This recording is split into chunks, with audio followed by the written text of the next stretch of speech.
नमस्कार, स्वराज एक्सप्रेस देख रहे हैं आप। मैं हूं आपके साथ प्रियंका गुप्ता। बुलेटिन की शुरुआत करते हैं रायपुर से। बड़ी खबर आपको बता देते हैं, जहां केंद्रीय गृह मंत्री अमित शाह के छत्तीसगढ़ दौरे का दूसरा दिन है आज। और आज भाजपा का आरोप पत्र जारी करेंगे गृह मंत्री अमित शाह। तो सुबह 11 बजे पंडित दीनदयाल उपाध्याय ऑडिटोरियम में होगा ये कार्यक्रम। हेलीकॉप्टर से सरायपाली भी जाएंगे अमित शाह। तो दोपहर 3:15 को जनजाति सम्मेलन में शामिल होंगे शाह और शाम 5:30 बजे रायपुर एयरपोर्ट पहुंचकर दिल्ली के लिए रवाना होंगे। तो बड़ी खबर आपको बता रहे हैं, जहां गृह मंत्री अमित शाह का दूसरा दिन है आज और आरोप पत्र भी आज शाह यहां पर जारी करेंगे।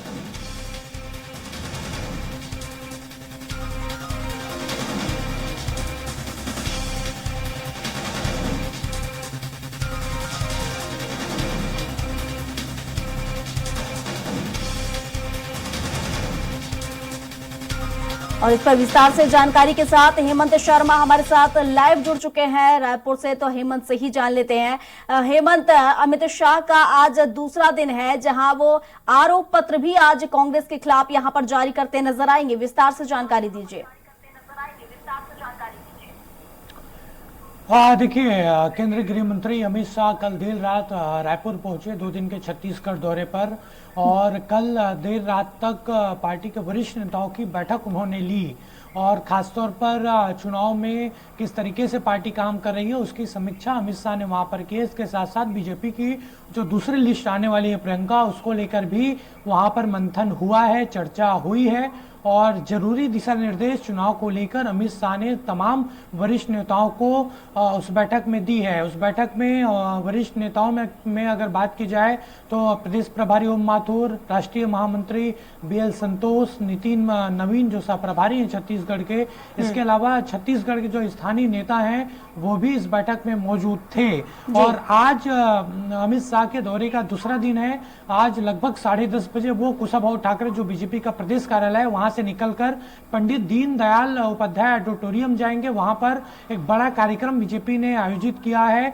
उस कार्यक्रम के जरिए कांग्रेस सरकार के खिलाफ केंद्रीय गृह मंत्री अमित शाह आरोप पत्र जारी करेंगे। इस आरोप पत्र को लेकर काफी मेहनत बीजेपी ने की थी, समिति का ऐलान किया था और उस समिति ने अपना काम पूरा कर लिया है। और इसके बाद जाकर आज अमित शाह कांग्रेस सरकार के खिलाफ ये आरोप पत्र जारी करेंगे।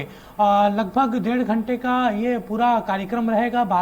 11 बजे से 12:30 बजे तक दीनदयाल ऑडिटोरियम में अमित शाह रहेंगे। उसके बाद वो सीधे फिर से कुशाभाऊ ठाकरे जो बीजेपी का प्रदेश कार्यालय है वहां जाएंगे, वहां पर लंच करेंगे और वहां से एयरपोर्ट पहुंचकर एयरपोर्ट से सीधे हेलीकॉप्टर के जरिए सरायपाली जाएंगे।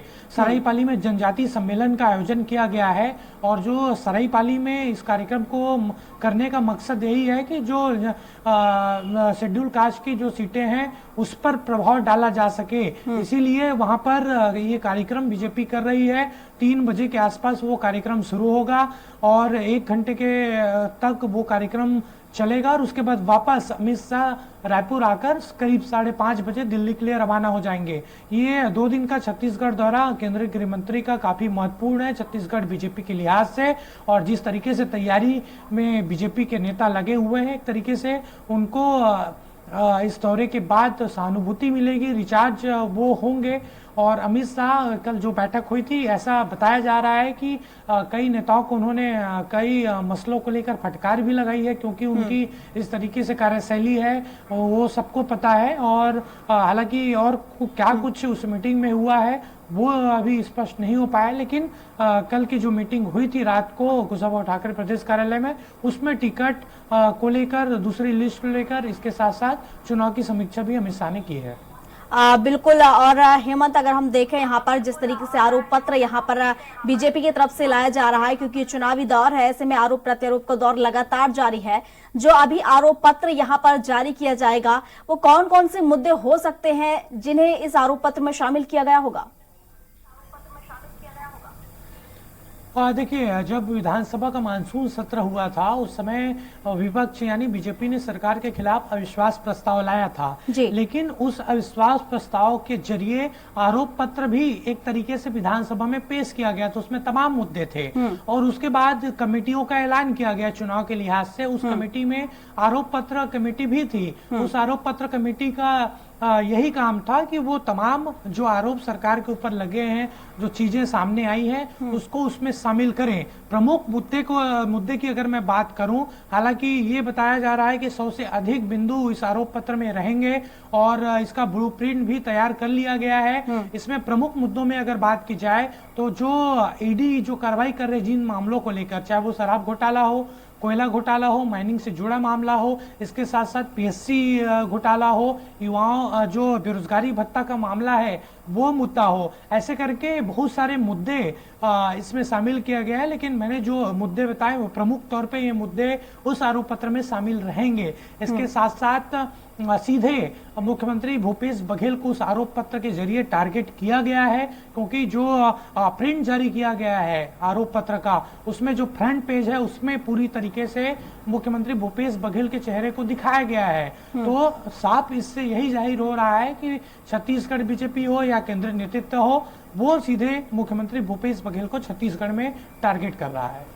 बिल्कुल हेमंत, तो जैसा कि आपने बताया कि सरायपाली में भी जाएंगे जहां जनजातीय सम्मेलन में शामिल होंगे।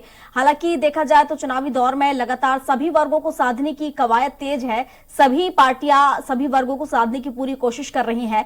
तो वहीं अगर हम बीजेपी की बात करें तो शाह भी जनजातीय सम्मेलन में शामिल होने वाले हैं। ऐसे में क्या कोई सौगात जनजातीय समाज के लोगों को मिल सकती है?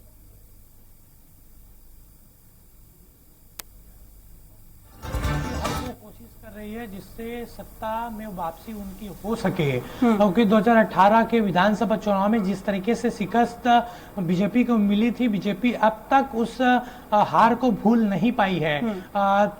जो बीजेपी जीओ पार्टी 15 साल तक सत्ता में रही है वो 14 सीट में सिमट गई थी 2018 के विधानसभा में। इसीलिए फूक फूक कर कदम रखा जा रहा है और तैयारियां भी उतनी तेज की जा रही है। आज जो सरायपाली में जनजातीय सम्मेलन होना है वो पहले से प्रस्तावित था, लेकिन कुछ कारणों से वो उसको पोस्टपोन कर दिया गया था, स्थगित कर दिया गया था और एक बार फिर से वो कार्यक्रम बना और आज जनजातीय सम्मेलन सरायपाली में आयोजित किया गया है। उस इलाके की सीटों को अगर मैं बात करूं, सरायपाली, बसना, उससे आसपास लगी जो सीटें हैं उसमें जनजातीय समुदाय की जो संख्या है वो बड़ी है, इसीलिए वहां पर ये कार्यक्रम हो रहा है। और जो सरायपाली जो सीट है वहां पर बीजेपी पूरी तरीके से 2018 के विधानसभा चुनाव में हारी थी। इसके साथ साथ बसना लगा, सरायपाली से लगा विधानसभा सीट है, वहां पर भी बीजेपी को हार मिली थी। तो ये पूरी रणनीति के तहत ये कार्यक्रम किया जा रहा है। पूरी तैयारी बीजेपी की इसमें दिख रही है। जहां जहां पर बीजेपी को हार मिली थी वहां पर बड़े नेताओं को उतारा जा रहा है। इससे साफ समझा यही जाए कि बीजेपी इन सीटों पर ज्यादा फोकस कर रही है जहां पर उनको हार मिली थी। बिल्कुल हेमंत, लगातार हम देखें तो दोनों ही पार्टियां कोशिश कर रही है। बीजेपी की अगर हम बात करें तो जिन सीटों पर उन्हें हार साबित हुई है लगातार कोशिश कर रहे हैं कि वहां पर जीत हासिल की जाए, लेकिन जिन सीटों पर उन्हें जीत हासिल हुई थी वहां पर भी वो अपना जो दबदबा है कायम रखने की कोशिश कर रहे हैं कि ऐसा ना हो कि वो सीट उनके हाथों से चला जाए। तो लगातार कोशिश यही है कि सभी सीटों पर और सभी वर्गों को यहां पर खुश किया जा सके। शुक्रिया आपका हेमंत तमाम जानकारियों के लिए। रुकते छोटे से ब्रेक के लिए, फौरन लौटेंगे ब्रेक के बाद।